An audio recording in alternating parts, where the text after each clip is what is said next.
Hello students. चलिए start करते हैं क्लास 10th का लाइट रिफ्लेक्शन एंड रिफ्रैक्शन। देखिए स्टूडेंट्स, ये दो ऐसे इम्पॉर्टेंट कंसेप्ट है इस चैप्टर के अंदर जो हमें पढ़ने हैं, दो पार्ट के अंदर पढ़ने हैं। पहले रिफ्लेक्शन पढ़ेंगे, उसके बाद रिफ्रैक्शन पढ़ेंगे।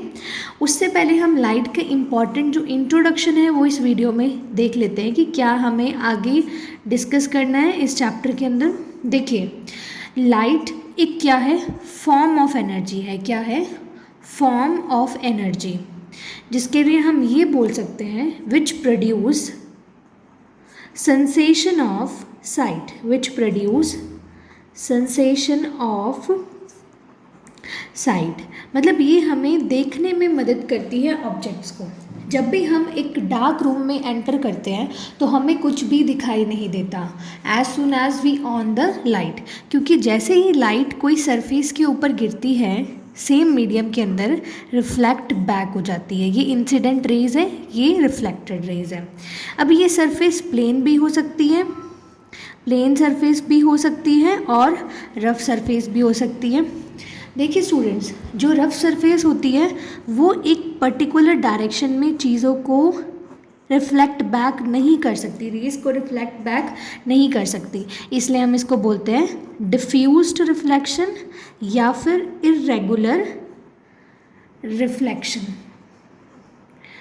ठीक है बच्चों, ये दो टाइप के रिफ्लेक्शन होते हैं लाइट के, जब लाइट सेम मीडियम में रिफ्लेक्ट होती है। अगर मीडियम चेंज होता है, जैसे हम मान लो यहाँ पे हम बात करें बीकर के अंदर क्या हो, वाटर हो, ठीक है, लाइट एंटर हो रही है, तो जिस मीडियम से लाइट एक मीडियम से दूसरे मीडियम पे जाएगी ना, वो वहाँ से वो बेंट हो जाएगी, जिसको हम रिफ्रैक्शन बोलेंगे, और इसको हम आने वाले आगे लेक्चर्स में डिस्कस करेंगे। ठीक है, रिफ्रैक्शन को। तो फिलहाल के लिए हमें रिफ्लेक्शन पे ज़्यादा अपना डिस्कशन को बनाए रखना है। उससे पहले नेचर ऑफ लाइट को समझते हैं। नेचर ऑफ लाइट, लाइट का नेचर कैसा है? देखिए स्टूडेंट्स, पहले ये डिस्कशन थी कि लाइट का वेव नेचर भी है और पार्टिकल नेचर भी है। तो हम पहले बात करते हैं वेव नेचर, किस बेस पर हम कह सकते हैं, और किस बेस पर हम कह सकते हैं कि लाइट का पार्टिकल नेचर होता है। देखिए, जो वेव होती है उसको किसी भी मीडियम की ज़रूरत नहीं पड़ती, वैसे ही लाइट है, लाइट को ट्रैवल करने के लिए किसी भी मीडियम की ज़रूरत नहीं पड़ती। ये सॉलिड में, लिक्विड में और गैसेस में ईजीली और बहुत फास्टली ट्रैवल कर सकती है। लाइट की स्पीड को अगर हम मेजर करें स्टूडेंट्स, तो वो आती है 3 × 10⁸ मीटर पर सेकेंड। देखिए, बहुत फास्ट है। जब भी थंडरस्टॉर्म होता है तो आपने ये देखा होगा कि लाइट जो है वो पहले आती है, उसके बाद हमें साउंड सुनाई देती है। तो इसका मतलब लाइट तो बहुत ज़्यादा क्या है, फास्ट है। अब हम ये देखते हैं कि पार्टिकल नेचर हम किस बेस पर कह सकते हैं। पार्टिकल नेचर हम कह सकते हैं स्टूडेंट्स, लाइट जो है ना, देखिए एक स्ट्रेट लाइन में ट्रैवल करती है। Light travels in a straight line. How can we say so? जैसे देखिए, अगर आप एक सोर्स रखते हो लाइट का, एक सोर्स रखते हो लाइट का, और यहाँ पे इसके सामने ऑब्जेक्ट रख देते हो, तो लाइट की एज सच कोई बैंडिंग तो होगी नहीं सेम मीडियम में, तो फिर क्या है, उसकी शेडो कास्ट हो जाएगी उसके ऑपोजिट साइड में। सो इससे हमें ये पता लगता है कि लाइट पार्टिकल नेचर में भी ट्रैवल करती है। सो इन दोनों नेचर को कंबाइन करती है क्वांटम फिजिक्स,